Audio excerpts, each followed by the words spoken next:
Ladies and gentlemen, welcome back to Authentic Info Podcast. I'm your host, Admir Sandlichau. Now, in this episode, we're looking at the highlights of the EFF 10th anniversary celebrations.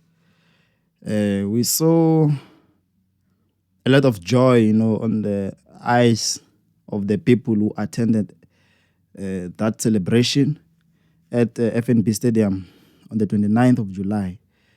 We saw a lot of comments coming in from people who we thought will never even try to speak about the EFF or congratulate it in whatsoever that is successful, for as long as it is done or involves the EFF. But we saw a lot of people swallowing their pride, congratulating the leadership of the EFF on the way they organized that event and the way it came out. A lot of people thought it would be very difficult, to fill up the FNB Stadium. I mean, it's 97,000 in capacity. So they filled 97,000, and then there were people on the ground, and there were people outside who still wanted to go inside the stadium. And there were people who were advised to go to the overflow tents, which were erected outside the stadium. So it is history. History was made. People were happy. People were shocked. People were surprised. I mean, till today, people are still talking about that event, which means a lot of people were very shocked. And the EFF displayed the way it is organized, in terms of organizing itself to meet in one place and celebrate its 10 years. We saw the build up. They invested a lot in this because we saw the build-up, that even the build-up was serious. We saw serious stage and sound, during the build-up to that main event. And it led to the main event to be a success, Even the speech of the CIC, it was full of saying thanks to the masses and acknowledging their presence. We saw support from various chiefs and kings. Talindwebo was there and other chiefs from different tribes in South Africa. We also saw EFF, from other countries, although they were not in their numbers. But we saw EFF from almost 8, if not 7 countries, they're present. They organize transport. So the speech itself, was to thank the masses. And it was to promise South Africa that the EFF is ready to govern come 2024. They are ready to take, power and lead South Africa. And we saw the speech of the CIC, especially that mic drop, especially that thing that lifted him up. It was very emotional to those who were present in that event. We saw people shedding tears. We saw opposition opposition party leaders, Bantu Olomisa, the ATM leader, the PMF leader, if I'm not mistaken, Busa leader. A lot of opposition party leaders were there present, and they were given a chance to greet the masses, to show that they are there present. And we saw PAC leader. A lot of opposition party leaders were there, which is a display that opposition parties must work together, because they are all fighting the enemy, and they are all fighting for that number one position. So they must just help each other to be there. And opposition is opposition. There's no number one, there's no number three. Sometimes, to be fair, number one opposition or number two opposition doesn't matter. For as long as you're opposition, you have to... Actually, we know that you have a common goal, and the common goal is to unseat the ruling party. But it was a success. It was a success, very organized. People from different provinces were there. Political analysts were there. Media houses, big companies were there. SABC, Newsroom Africa, they were there to witness, this event. And another thing, is... that it was unfortunate that there was a reported death of one person. I don't have facts, but it was reported that one person lost their life. So I don't know. But it was not reported during the event, it was after. So maybe this person was found dead, maybe after attending the event or waiting for the artist who performed after. We don't know. I'm still trying to get the facts. But other than that, it displayed that the EFF is growing and is growing rapidly.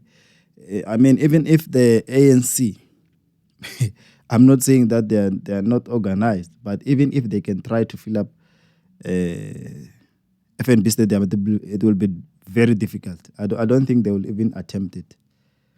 I don't think they will attempt it. But the EFF did it. They showed us they are organized. And then I think it is also a great lesson to us, to young people, to see that young people can lead. Young people can be organized. We can organize ourselves to make something successful. That event was headed by young people. Even the chairperson of Gauteng, he spoke very well, and he gave a lot of details, about the preparation and about how ready Gauteng EFF is to take Gauteng come 2024. So it shows that the EFF is ready to govern. The EFF is very organized. The EFF can give itself tasks that it can successfully, complete. And it was very interesting to see the CIC, Julius Malema, giving authority or power to young people to take part and make sure that this event is a success. He also gave a challenge to his councillors to say that they must organize buses, and everyone from all corners of South Africa must be there to attend that event. And if there are people from Western Cape and all other provinces, coming to Gauteng to attend, to celebrate with the EFF 10th anniversary, it means that now the EFF exists in all corners of South Africa, which is a threat to the ruling party, it's a threat to DA. If they have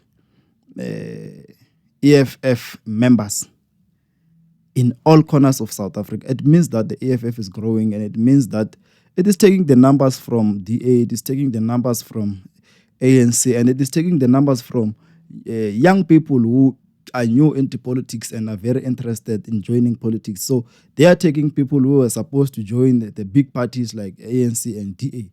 And it also makes EFF to contest and to be one of the biggest, parties in South Africa. And you cannot ignore, their growth, because it was displayed.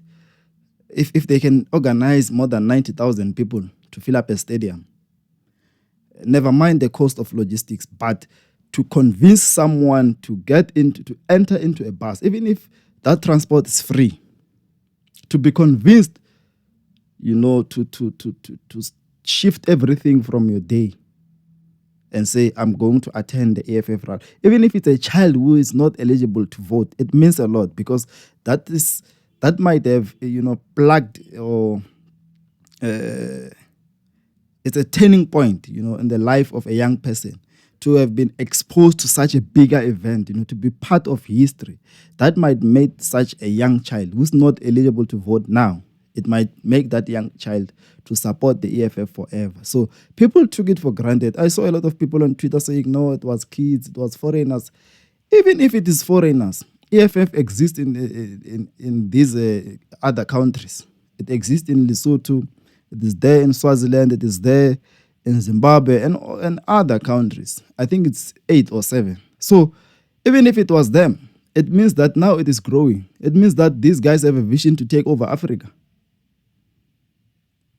And I'm not saying that we should be scared of that. It is good that Africa be organized and be one. But they have shown us that they are ready to govern, they are ready, and they are organized. They are organized. Even the speech of the CIC, it was to prove to us that they are ready. He's marching forward. No one can stop him. And he's saying that South Africa, let us be in charge. Let us take power. Let us be in charge of our country. Come 2024, we are taking power. That's what he said. And even if there are people who can say, it's for people who don't know, it's for headless chickens, it's for people who don't know what they want. Chief, I tell you, guys, I tell you, what the EFF has achieved on the 29th of July has already been recorded in history books and will never be changed. And it's a challenge to all other political parties, the ruling party or opposition, or those who are going to be formed in South Africa.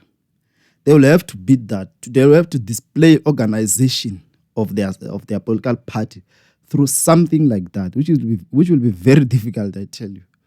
And it has shown us that where young people are actively involved and given a chance to lead, they will successfully execute whatever mission that you give them. And it is high time that young people, wherever we are, we must take charge. We must be in leadership positions, and we must challenge our leaders wherever we are.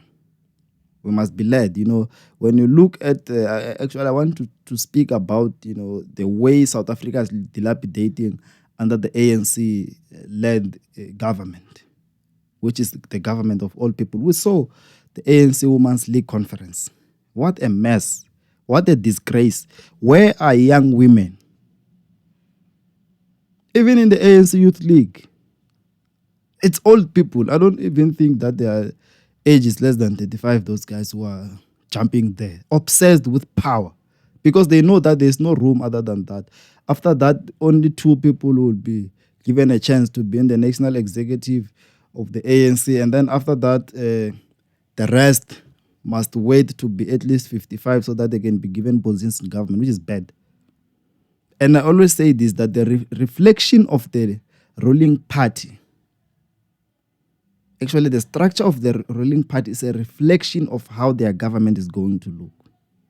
That is why I was not happy when Jimmy Manyi joined the EFF and was, immediately sent to parliament. I understand that there's experience that these guys bring and the numbers and things like that. But where are young people? Young people need to be trained in these, strategic positions. We need to grow from within, make mistakes, and be guided by and advised by these old guys who have experience. So the EFF is showing that young people can achieve anything for as long as they're organized. The event was a success. Never mind the negativities, but the event was a success, and they've done it. Even if they are not never going to pull up something like that in the future, but they've done it, and it's history, and we learn from that. This is Authentic Info Podcast. Thank you.